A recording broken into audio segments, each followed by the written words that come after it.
Everyone's talking about Nvidia, Palantir, and the explosive rise of AI stocks. But there's one company quietly building the infrastructure for a whole new era of computing, and barely anyone is paying attention. I'm talking about D-Wave Quantum Inc., ticker symbol QBTS. They've made major breakthroughs in enterprise quantum deployment, outperformed classical models in cutting-edge research, and laid out a roadmap that could completely reshape their future. In today's video, I'm diving deep into D-Wave's technology, its unique position in the quantum world, and whether QBTS is a moonshot waiting to happen, or a speculative trap. Stick around until the end, because I'll reveal the hybrid strategy D-Wave is rolling out that could completely change the game. I'm Robert, and this is the Alternative Investor.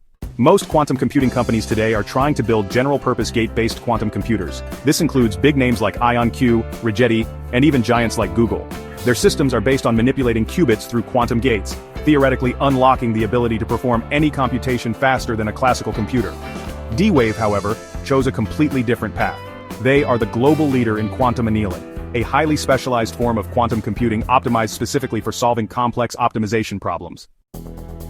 Rather than trying to create a universal machine, D-Wave's quantum computers focus on finding optimal solutions among millions of possibilities. Their systems are already solving critical challenges like supply chain logistics, financial portfolio risk management, manufacturing optimization, and even drug molecule modeling. This focused approach gives D-Wave a huge commercial advantage right now. While others are years away from delivering practical applications, D-Wave is already offering real-world solutions to real-world problems, and getting paid for it. Unlike many startups still stuck in the research phase, D-Wave has already put its technology into action with some of the world's largest organizations.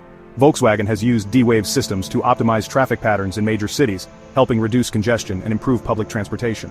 Lockheed Martin has deployed D-Wave machines to manage complex aerospace project scheduling.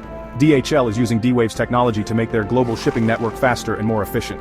Even the US government is a client applying quantum computing to defense and national infrastructure planning. In early 2025, D-Wave and Davidson Technologies completed the first on-site installation of a quantum annealer in Huntsville, Alabama, a landmark achievement for US quantum computing infrastructure. D-Wave also partnered with Japan Tobacco to demonstrate that their quantum systems could outperform traditional machine learning methods when training large language models for pharmaceutical discovery. These aren't lab experiments, they're proof that D-Wave's technology is delivering real value right now. And that real-world traction is what sets D-Wave apart from much of the quantum hype that's still years away from commercialization. Let's shift to the investment side, because this is where it gets exciting and risky. As of April 25, 2025, D-Wave's stock, trading under the symbol QBTS, sits around $7.44 per share. That's a massive rebound from its brutal 52-week low of about 40 cents. The recovery is being fueled by D-Wave's continued technical milestones, its growing commercial footprint, and excitement around its expanded roadmap. That said, this is still very much a small-cap, high-volatility play. D-Wave's market cap remains under $1 billion, placing it firmly in the speculative category where price swings are large and sentiment-driven. The bullish argument is simple. D-Wave has real enterprise customers across logistics, aerospace, government, and pharmaceuticals. They are generating actual commercial revenue today. And they now have a clear strategy for both near-term and long-term quantum dominance. The bearish argument is equally real. D-Wave is burning cash at a significant rate and will likely need to raise additional capital, risking shareholder dilution. Competition from companies like IonQ, IBM, and others could intensify. And quantum adoption timelines across industries could still prove longer and messier than optimistic forecasts suggest. In other words, QBTS is not for the faint of heart, but it could be a rare asymmetric bet for investors willing to ride out volatility for a shot at serious future upside. Most investors still think of D-Wave as the annealing company, stuck in a narrow segment of quantum computing, but that perception is about to change. In late 2024, D-Wave announced they are now actively developing a gate-based quantum computer to complement their annealing systems. This is a huge strategic pivot, and a potential game-changer. By building a hybrid platform, D-Wave will soon be able to offer clients both annealing-based solutions for optimization problems and gate-based systems for broader, universal quantum applications like molecular simulations and AI model training. Very few companies will have the technical expertise or commercial infrastructure to offer both systems under one roof. If D-Wave pulls this off, they will have created a full-service quantum platform for enterprise clients, giving them a huge edge over one-trick competitors. It would mean that instead of being pigeonholed into one type of quantum service, D-Wave could address multiple sectors, multiple industries, and multiple problem classes, dramatically expanding their addressable market. This hybrid model could unlock billions of dollars in new quantum computing demand, as businesses begin integrating quantum into their critical operations over the next 5 to 10 years. Let's look realistically at both sides of the trade. If things go right, D-Wave could solidify its position as the first mover in enterprise quantum solutions.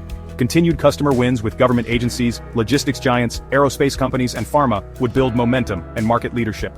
Their hybrid architecture could make D-Wave a natural choice for companies seeking a flexible quantum partner without having to commit to a single hardware standard.